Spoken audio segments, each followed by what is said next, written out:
જય શ્રી કૃષ્ણ. વેધીસ કિચનમાં તમારું સ્વાગત છે. હવે શિયાળો આવી ગયો છે અને રીંગણનું ભરથું ખાવાનો ટાઈમ પણ આવી ગયો છે.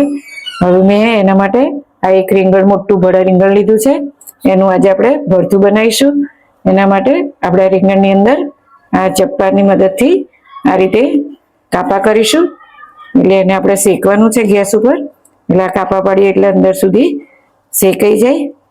હવે એને આ બ્રશની મદદથી આપણે ચારે બાજુ તેલ લગાવી દઈશું. આ રીતે થોડું થોડું આ બ્રશ કરીને તેલ લગાવી દઈશું. હવે આપણે ગેસ ચાલુ કર્યો છે, એને મીડિયમ રાખીશું અને આ રીતે આપણે આ રીંગણ છે એ મૂકીશું. એને ધીમે ધીમે ચારે બાજુ શેકવાનું છે. એને શેકાતા લગભગ 10 મિનિટ તો થશે જ. ધીમા તાપે શેકવાનું છે એટલે અંદરનું બધું શેકાઈ જાય. એ રીતે આ રીતે આપણે ફેરવતા જવાનું છે અને શેકતા જવાનું છે જ્યાં સુધી ઉપરનું પડ બધું આમ બળીને એ થઈ જાય ત્યાં સુધી એને શેકવાનું છે. તમારા હાથ દાજે તો તમે ચીપિયાની મદદથી પણ શેકી શકો છો. આવી કોઈ જારી હોય તો જારી પર મૂકીને પણ તમે શેકી શકો છો. આ રીતે એને ફેરવતા જ જવાનું છે અને શેકતું જવાનું છે. આ રીતે ચારે બાજુ ફેરવતું જ જવાનું છે અને શેકતું જવાનું છે. ગેસ મીડિયમ રાખવાનો છે. આપણે તેલ લગાવેલું છે એટલે ઉપરની જે આ કાળી ચામડી છે એ બરોબર શેકાઈ જાય ત્યાં સુધી શેકવાનું છે. તમે હાથ દસતો હોય તો આ રીતે ચીપિયાની મદદથી પણ શેકી શકો છો. આને શેકવા માટે સ્પેશિયલ એક સળિયો આવે છે. સળિયો અંદર આ રીતે મૂકી અને પણ શેકાય છે.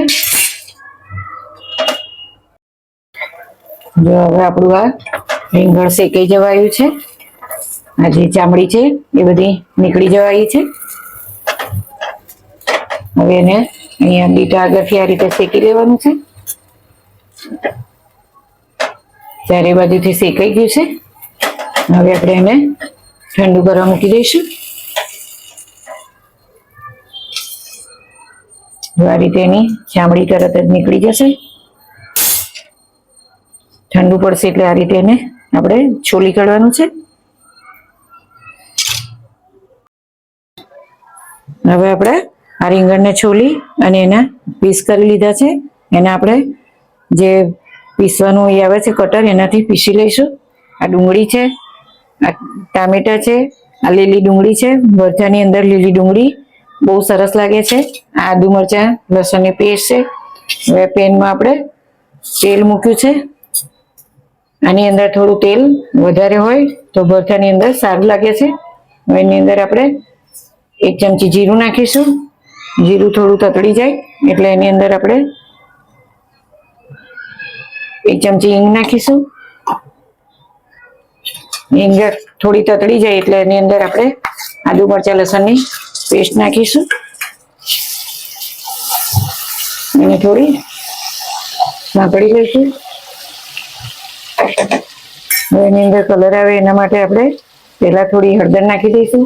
હળદર નાખ્યા પછી આપણે આ ઝીણી સમારેલી ડુંગળી છે 3 એ નાખીશું.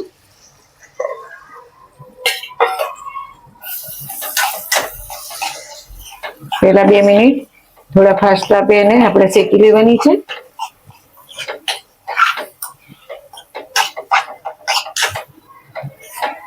શિયાળાની અંદર રીંગણનું ભરથું અને બાજરીના રોટલા અને સાથે છાશ, ગોળ અને ઘી એ બહુ સરસ લાગે છે.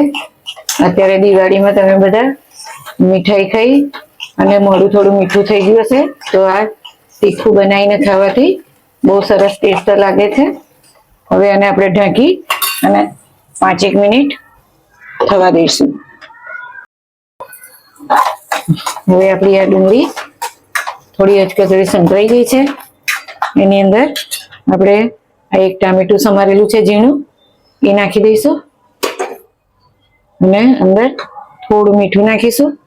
એનાથી ટામેટું ને ડુંગળી જલ્દી ચડી જાય.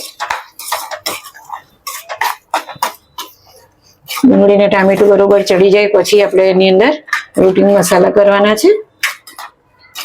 હવે એને ધીમે ધીમે 5-1 મિનિટ ઢાંકીને ચડવા દઈશું.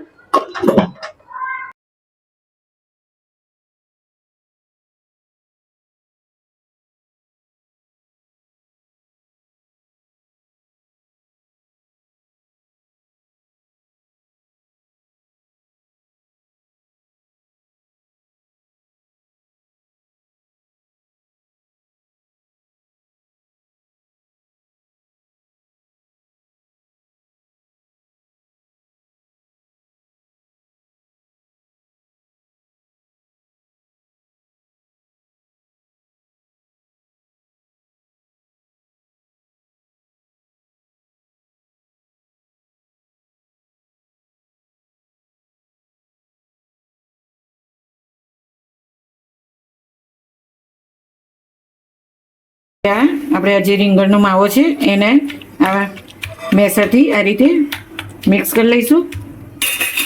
અને પછી આની અંદર આપણે આ માવો બધો અંદર નાખી દઈશું રીંગણનો, અને મેસરથી પછી આ રીતે બધું મિક્સ કરી દઈશું એટલે એક રસ થઈ જાય.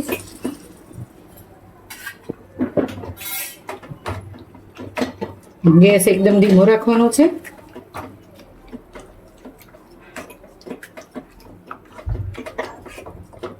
જેમ પાઉંભાજીનું કરતા હોય એ રીતે બધું મેચ કરી દેવાનું છે. ડુંગળી, ટામેટા અને રીંગણનો માવો બધું આ રીતે મિક્સ થઈ ગયું છે. જુઓ આ રીતે મિક્સ થઈ ગયું છે. હવે એને ઢાંકી અને 1 મિનિટ રાખીશું એટલે આપણું તેલ છૂટું થઈ જાય. હવે આપણું આ ભરતું થઈ જવાયું છે. જો તેલ છૂટી ગયું છે. હવે એની અંદર એને વધારે ટેસ્ટી બનાવવા માટે આ લીલી ડુંગળીના પાન છે એનાથી આપણે ગાર્નિશ કરીશું એટલે એનો ટેસ્ટ બહુ સરસ લાગે છે. અને છેલ્લે કોથમીર છે એ ભભરાઈ દઈશું. હવે આપણું આ રીંગણનું ભરતું તૈયાર થઈ ગયું છે. હવે આ મારું રીંગણનું ભરતું તૈયાર થઈ ગયું છે. એને બધા ગુજરાતીમાં રીંગણનું વળોઈ કહે છે. એને મેં બાજરીનો રોટલો, ઘી, ગોળ, છાશ એની સાથે સર્વ કર્યું છે. તમે શિયાળામાં આ રીંગણનું ભરતું બનાવી અને ચટકેદાર ખાવાની મજા લેજો. તમને મારી આ રેસીપી ગમે તો લાઈક કરજો, શેર કરજો અને સબસ્ક્રાઈબ કરજો.